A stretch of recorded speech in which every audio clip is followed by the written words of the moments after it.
Hi, everybody, and once again, welcome to a Sports Report here on TV3. We really appreciate you watching, and we appreciate Sam Harvey back with us. Sam was away a week ago. Yeah, I took a little vacation, a little motorcycle ride, but missed a lot last week, I guess, and but glad to be back. Yeah, we had a great guest, a new girls Lady Spartan basketball coach, and Brent was here and helped with the questioning, and we found a lot lot about this young lady, which congratulations on getting her and getting to Connersville. Yeah, I think we found a good one. I think so too. She's got a good track history, and hopefully that'll continue to get better as she's here. A lot of enthusiasm and all the experience that she's had. She's a winner at Warsaw a couple of times in sectional and a regional. Yeah, and I think she's excited to be in a place where basketball is a passion. Right. And then, hopefully we'll have every sport like that at some point in time. But yes, by far, for years and years, basketball's been king here in Connersville, and we'd like to make everybody a king or a queen. So, And girls basketball at one time was, yes. we were renowned around the state Yes. for our program and for our attendance here. Mm-hmm. Right. She was quite amazed at Spartan Bowl. Her first look at, she said, was very nice. The Very Grand happy Palace with it. on Grand. So Sam's going to have to get that, what do you call it? Where you get the rights to that saying. Oh, copyrighted. Copyrighted. So you can make some money off everybody that says that. Maybe a nickel or a dime. Well, it's on 20th Street too, so how are you going to work that in? Yeah, but the main door is on Grand. Oh, okay, Yeah. okay. We'll be using it before long? Yeah, October is right around the corner. So Mhm. girls will start up, I think, the 21st of October for practice. So 53 days, I think, till their first game. I knew you would know. So didn't I think I November think. 2nd's the first game? It'll be rolling. Yeah, we're anxious for basketball to begin again because... Well, I'm not ready to be out of the fall yet, so I'm True, still in the fall I mean, mode. So. but people, I think, still look forward to basketball. Oh, I think a lot of people do. You're Yes. right, so. Mm-hmm. Yeah. What's going on at the CHS? Lots of things. Come out and see the new, the construction's getting better. And Sure. it's got a roof on the field house, and see my blocks going up, and start to see a little shape taking place with some things on the inside. Soon have you enclosed, and nobody Hopefully can get before to winter you. time, so they can work on the inside when it's cold outside. So Well, I know that's won't be long. Yeah, right. So. Yeah, they erect buildings pretty quickly, and once they get the shell up on the inside, will there be all that much to do? Just Well, you have all the inside things, electrical, plumbing, and all that's got to Okay. go into the inside, and the floor and the court and the track and the goals and the nets, and so So, air conditioning and. Much disruption to the daily routine. Just a on little campus? bit, from what they're used to, of being able to walk out the door and go over to the vocational school when they got to get over there. Or how you get out now to the parking lots, you have to all go through the band hallway or the athletic hallway to get to the Columbia lot instead of walking through that big open area, and/or to Waterloo. Mm-hmm. So right now their kids aren't allowed to walk through the Waterloo parking lot because of construction, so they all have to walk through the loop to the parking lot. So everybody's funneling out those two doors to get out. But it'll be all right in time. Mm-hmm. You have to get used to it because once that's there, you can't get out there anyway. So then once we gate the front off, it'll be even a little different during the daytime to get in there. So that'll be exciting, be different. Oh, yeah. So Change all is the, good. All the fire exits have got to change of how you flow out of the building on fire drills. And Mm-hmm. so it changes a lot more than just what the looks look like when you get on the inside of things. So, but it'll all be worked out once we get it all up and running. So. Hard to believe that campus. We're planning, we are right now planning our 50th class reunion. I was the first class to graduate from that building 50 years ago, and You are old. it just doesn't seem that long ago. And there's been a lot of changes to the buildings over the years, but it's been good for our community and good for our school corporation to No, have that out absolutely. there. So it has been, and it's hard to think that it's 50-year-old. And I know a volleyball team from Pendleton Heights came down a few years ago, and the bus driver went to the bowl. Mm-hmm. Well, this is where they do the wrestling classic. She said, "Yeah, but we don't play volleyball down here." He goes, "Oh, it must be at the new school." Well, at that time, it was 46 years old. Yeah. So I don't know how new it has to be before it gets to be old. Actually, I think that now this year that what we call the new school, we've been in that building longer than we were in the other building as a high school at 19th and Grand. Well, that's probably true. I'm not sure when you moved Because in I think there. it was 1923. I think I remember that number. Mm-hmm.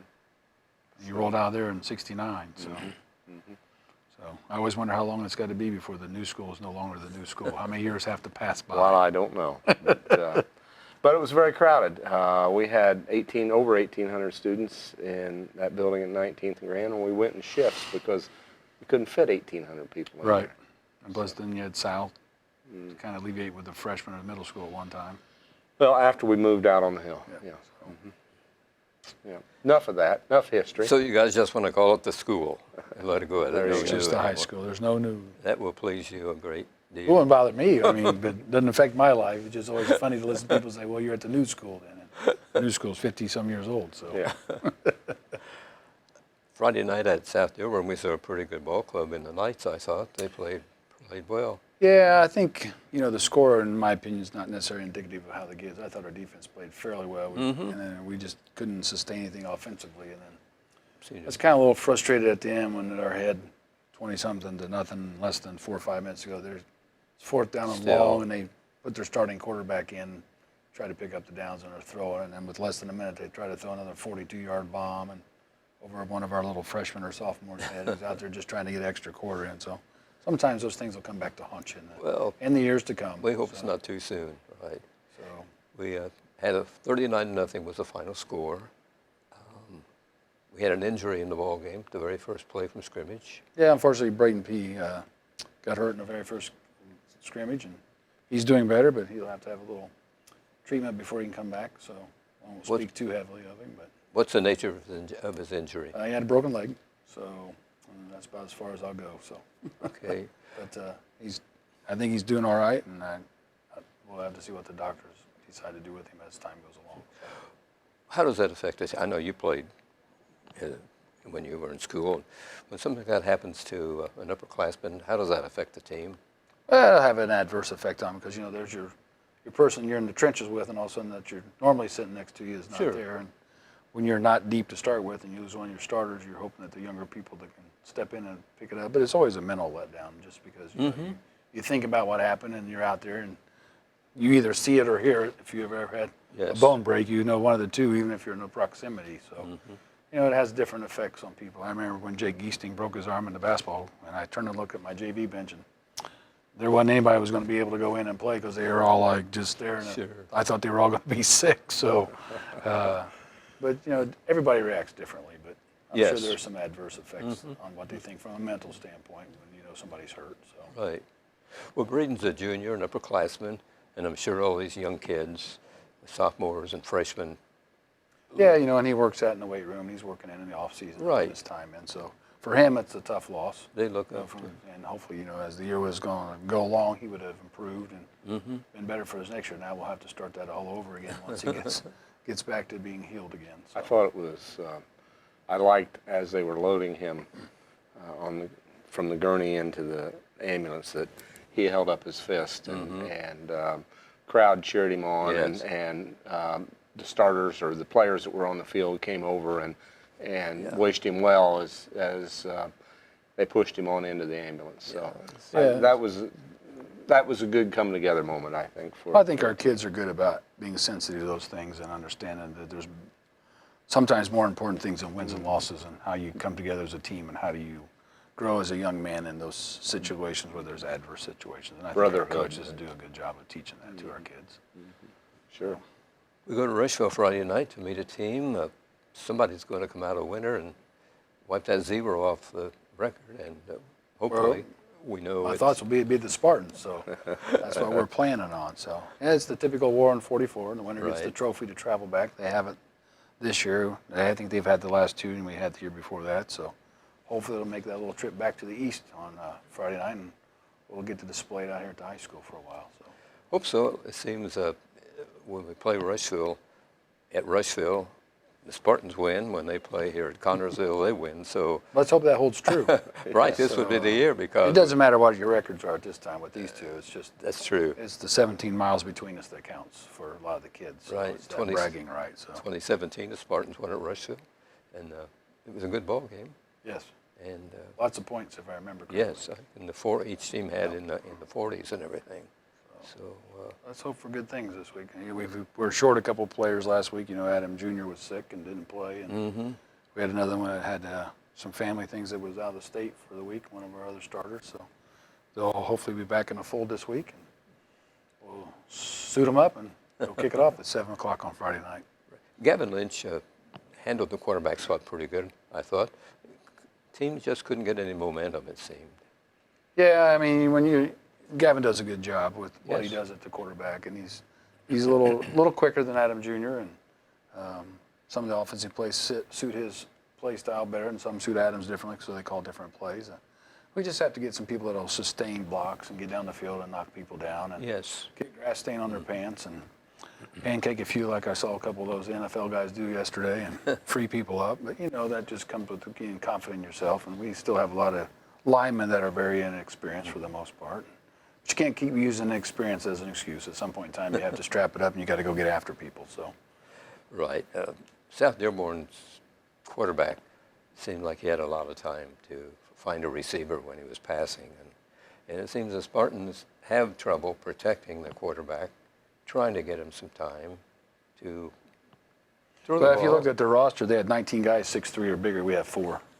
So it does make a little difference on your linemen of what you've got in there trying to block and what's coming after you from an offensive side. But sometimes it's just a matter of getting down and cutting and doing your job and making people fall on the ground. If you take 2 out and give them as much time as you can, because they start in a shotgun and he's 6'4", and Yes. they did a lot of quick pass routes, so he didn't have to throw too many things down the field. They were trying to get out of his hands pretty quick. However, we picked him off at least 3 times, if not 4. So I wasn't overly impressed with him. We got some places where we missed our point in being in tackle position or getting somebody in the drop zone to take the hooks away. And so little things that you can fix as long as you understand what your role is and where you're supposed to be when the quarterback's dropping back. And a lot of times, a couple of those were screen passes. And as an ex-football coach, you're yelling from the sideline. There's a reason why they're letting you through the line without touching you.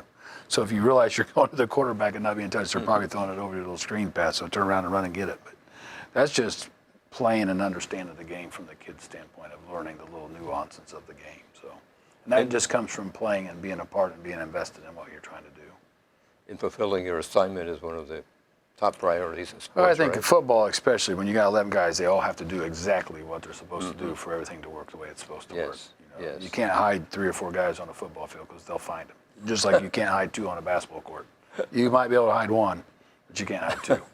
So, and football's the same way. You can hide a couple, but you can't hide 3 or 4. So you all have to do your responsibility, and it's just a matter of doing exactly what you're told to do and being in the spot you're supposed to be and taking care of your role is what's important for the team. So. Well, we're anxious to get to Rushville and see how tough the Lions are this year and get a win and bring that trophy back home. That'd be good for our kids, and I think our kids, I see great things out of them. It's just a matter, some good things out of them. It's just a matter of continuing and sustaining it for longer periods of time. It would be easy for these kids just to fold the tent and go home, too. Yeah, and I haven't seen the chippy attitudes or anything like that. I mean, there's things that happen on the field that you want to yell at them a little bit for about being quiet or to get back in the huddle quicker than you are, too, but not unusual from what I see from the other teams either. But, they're on the field every day working their butts off. They're in the weight room. We'd like to get more kids committed. Adam's in there every morning at 6, all the winter long and all spring, and they all have the opportunities to come at any time to work in the weight room and get bigger, stronger, and faster. And they got to make that commitment to themselves. You can only do so much as a coach and as a staff, and give them the opportunities. But if it's like the old adage: if you take the horse to water, they can't drink it. But you can get them there, then you hope they take a sip of it and enjoy what they're doing. So hopefully the kids will make that commitment to make themselves bigger in the off season and stronger. And that's what it takes as a group of kids that have that dedication. So. Right. Yeah, it's a great group of kids, and we wish them the best of luck in the games remaining here in the season. And Absolutely. When's sectional pairings made? It won't be till about after the week number 6, right around week number 7. So we got a couple, 3 more weeks yet. So. Yeah. We got Rushville this week, and then next week's homecoming. So come out September 27th and get the homecoming. And That's Jennings County. Jennings County. So they'll be their first trip here that I can remember since I've been here. We went down there last year, so Yes.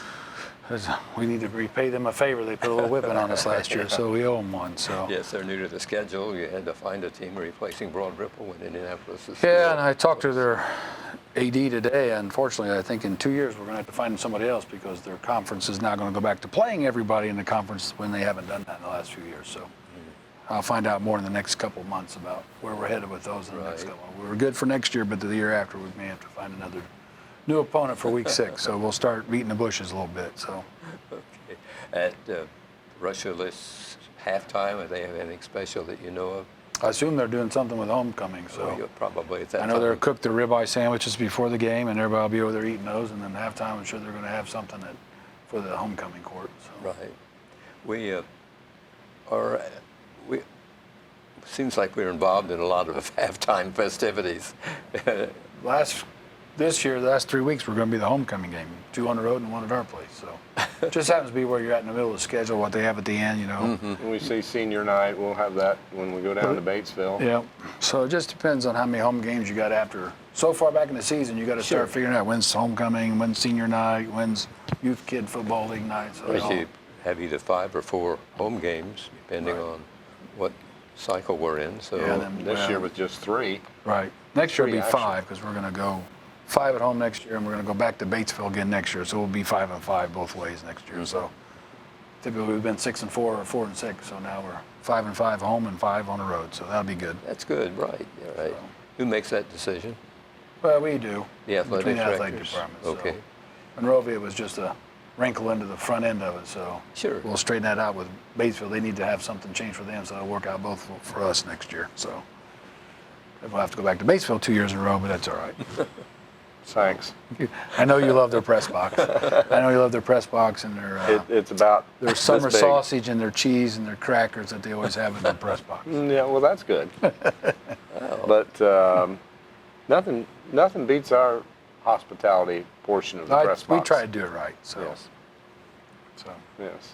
Like this weekend, we'll go to Rushville, and there'll be water there. well, last time we had sandwiches. I don't know what we'll do this next time for us, so we'll figure out something. Okay. I guess we have you to thank for all the courtesy shown. Well, there's us. lots of us that take care of that. Okay. I just happen to be the guy at the top that gets the credit, but there's lots of people in behind the scene that make it a lot easier to get that kind of Yes. stuff done. So Right. when Brian Edgecombe take care of the fields and Mandy Harvey doing all the secretarial work and papers, and now Trent Lickett as the assistant AD, so it takes all of us to get it done right. Sure. So. Well, it's a great crew, and things run really smooth here at CHS, it seems. Well, we hope. So you always live those nightmares when you wake up and did you cover that? And then you can't go back to sleep. So you know how that goes. So. Right, right. This week's CHS sports schedule, on Monday there was supposed to be a junior varsity football game with South Dearborn, but I understand it was canceled. Yeah, we have enough kids to either play JV or freshman. And so since South Dearborn has a freshman team, we're going to play them in freshman because most of our JV kids are predominantly freshmen. We have 25 freshman kids out there. So if the opposing school has freshmen, we're going to play them. If not, we'll play a JV/C team. So this week we canceled the JV game, and we're going to travel to South Dearborn Saturday and play a true freshman game. So Okay, sounds sprinkled good. in a few sophomores, I'm sure. So The one action is the Spartan tennis is in action at Newcastle. On Tuesday, the ladies Spartan soccer at Shelbyville at 5:30. Golf with Franklin County and Union County, that will be at Franklin County, it starts at 5. Boys soccer at CHS Field with Knightstown at 5. On Wednesday, boys tennis at Rushville, 5 o'clock start. Volleyball at Franklin County at 5:30. remember, we added a JV girls soccer at Franklin County on Wednesday as well. Okay, that's great. And on Thursday, girls soccer with Anderson at 5:30. That'll be at the CHS Field. Volleyball at North Decatur at 5:30. Boys soccer 5:30 at Richmond. On Friday, the Spartans football will be at Rushville, as we talked about, with a 7 o'clock kickoff. On Saturday, Spartan soccer, 11:30 start at Spartan Field. We'll actually start at 10 because there's a JV match before that. So Okay. 10 for the JV, approximately 11:30 for the varsity. And that's Franklin Community. Is that just the Franklin High School? Is that, That's Franklin High School. That's what they're yeah. called now. Okay. First time we co-ed- played them for a while. Yeah, I was going to say. Maybe ever in soccer, I'm not really sure. So Right. Well, we used to have knockdown dragouts back in the SCC. in SCC in basketball. Ooh, tough place to play. Yeah, it is. Yeah. I remember. Yeah. Great facilities if you've been there. The co-ed cross-country teams will be at Flash Rock International, and that's at Carmel, is it? Yeah, it's actually at Northview Church in Carmel. It's great. Okay. It's a great track. They run a semi. Well, they were running the semi-state there. I'm not sure if they still are or not. So. They must be quite a facility. It's a lot of ground. They let the grass grow up way tall, and they cut a path right out of the middle of it. So, pretty cool. It starts at 9 o'clock on Saturday if Spartan fans would like to attend. Lady Spartan soccer at Batesville with a 10:30 start. Tennis home with Lawrenceburg, CHS courts at 10 o'clock. Volleyball at Franklin Community. It's an invitational. It has a 9 o'clock start. And golf sectional at the Elks Country Club in Richmond. That has a 9 o'clock start.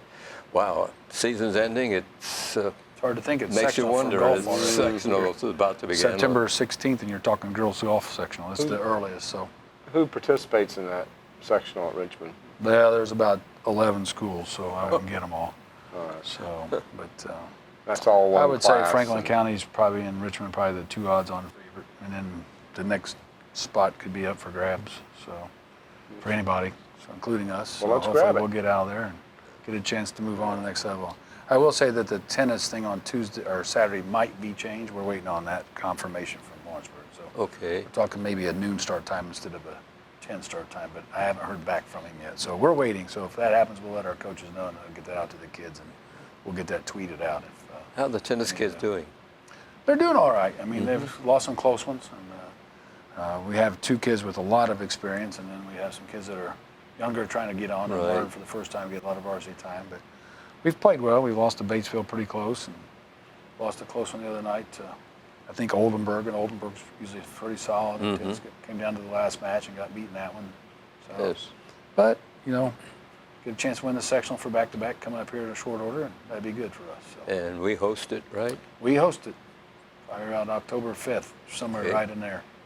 Well, that's a plus. Won't be very long. Yeah, it's us, Rushville, Union County, and Franklin County. So Okay. Franklin County had won it 4 or 5 years in a row, and we knocked them off last year. So hopefully that trend will continue this year. So Also, we're hosting the cross-country section. cross-country sectional, that's October 12th. And then we have a big 17-team invitational next Tuesday night, starting at 5:30 out at the high school. With be lots of kids running all over the course. If they got full teams, there's 119 kids, boys and girls, that could both be running. So it could be 200 plus kids out there running on Tuesday night. So I have to remind all my faculty to get out of the parking lot. They're going to get blocked in by buses and the roadblocks. So, but it's a good time. The kids enjoy it. So. It's a great event. I'm glad we're having it. The middle school has football on Tuesday at Franklin County. The 7th graders play at 5:30, followed by the 8th grade teams. There will be volleyball on Monday at Greenfield. Tuesday, St. Michael Brookville at Connorsville. That's a 6 o'clock start for that. And on Thursday, they'll be at Muncie Inspire Academy at 5:30. Saturday at Franklin County Invitational at 9 o'clock. The cross country at the middle school at Greenfield today. Thursday at Newcastle at 5 o'clock. In swimming and diving, Tuesday, Centerville at Connorsville. CHS pool at 5:30. And they'll be at Greendale Thursday at 6 o'clock. Here are the records of the area football teams. Richmond is 2-2. They won their second game of the season, 16-12 at Muncie Central. Franklin County is 3-1 as they lost 35-0 to East Central. Cambridge City Lincoln is 1-3. They lost to Northeastern 41-0. Union County is 1-3. They defeated Hagerstown 35-34. Centerville 2-2, won 42-28 over Winchester. And Rushville 0-4, lost 26-20 to Batesville. Some pretty close games for area teams. Yeah, that was kind That's of good. unusual for our change. Yeah. It's used to see a wide victories, but congratulations to all the winning kids. Well, Jennings County, what kind of a team do they have this year as they come? I to have no Connersville? idea. So You haven't I mean, checked they them were out yet. no. I don't get to watch the huddle tapes that Coach Kelly sends out very often. Doesn't find time to fit in my schedule, but They have a new coach. I think Zimmerman was coach last year, and I think he's out this year. I So thought so. they'll have a different style. Of course, down there, they got a turf field.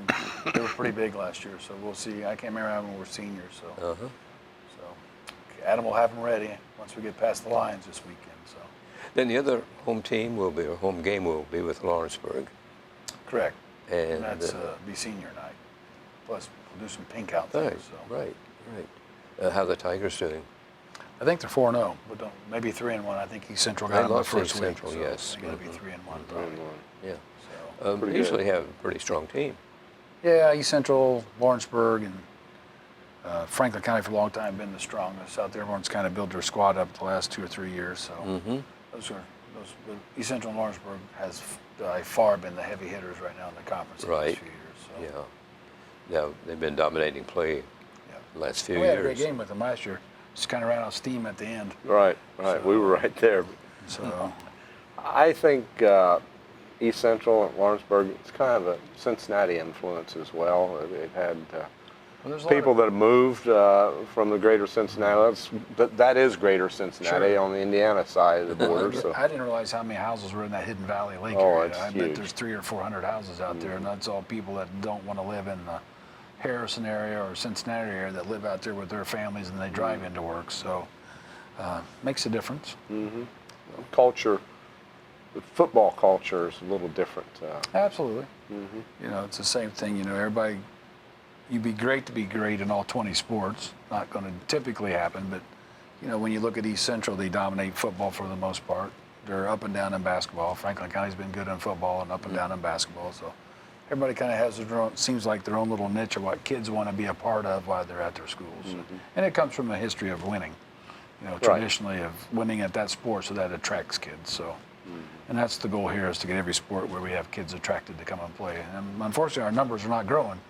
So enrollment-wise, so you know, they've dropped drastically since you were a student by about 800 kids or About better. 800 So, or more. you know, if you figure you get 5 to 10 athletes out of each class, you just lost 80 athletes on the average that could be really good and helpful. So makes a difference. And there's, from when I was young, there are a lot more sports as well. I mean, set the girls' sports aside, but there are more opportunities for kids, and so those available to play certain sports may be less because it's spread out more. Yeah, there's more kids that probably would have played football than are doing soccer. And used to have soccer. Boys had gymnastics for a while, but you know, and there's just too many other things that come into play. As I want to play home on my, you know, my Xbox or PlayStation or tweet or social media or whatever the case might be. But it's also that point in time where it's not okay just to be a part of the team. If I'm not the star, I don't want to play for some kids, not everybody. But they kind of get left behind and they get cut as a young kid and they don't come out because they didn't make this travel team or this travel team. And, you know, Coach Thompson's trying to do a fall baseball league and we're trying to develop 70 players and there's some people that only want us to develop 8 like a family and move them on. Well, if you do that, you lose the other 62 players along the way. And our goal is to get as many developed in every sport as possible so we have bigger numbers to pick from. So, Change subject a little bit here, but former Spartan basketball player Chandler Graves was named last week to be a student manager for the IU basketball team. That's a pretty big deal in Division I, Big Ten, to be a student manager because you have to try out and you have to have some basketball skills yourself. So congratulations to him. Absolutely. That's 2 now. And my wife's cousin was a manager for Bobby Knight when he was there, so he's got some great stories. But How about that? but yeah, they do get out and play a little bit. And actually, the managers at IU will eventually play the managers at Purdue and everywhere else they seem to go. They play the managers in a pickup game. So it's a good deal for Chandler, and congratulations to him. So good kid. How many managers do they have usually in college? They probably have anywhere from 5 to 10. Do they? At least. I'm just guessing and speculating, but there's quite a few. What grade is Chandler in? He's a junior. Should be a stud he will here. be a junior. He's sophomore right now. He'll be a junior next year Good deal. when he takes this. Well, that's good news. And I'm sure we'll see him on the bench in the games. Well, you never know. They all got different roles to play. Yeah. Some get to travel and some don't. So Yes. Coach, thanks as always for joining us and happy to be here. talking about the CHS sports. We enjoy nothing more than it, and you're the expert, so I'm about the expert. I love it, though. well, we come to you for answers anyway. I'll give you the best one I can give you. Sometimes. You're right, sometimes. Brent Duncan, Athletic Director at CHS, has been our guest, and thanks for watching, everybody. This edition of the Sports Report here on TV3.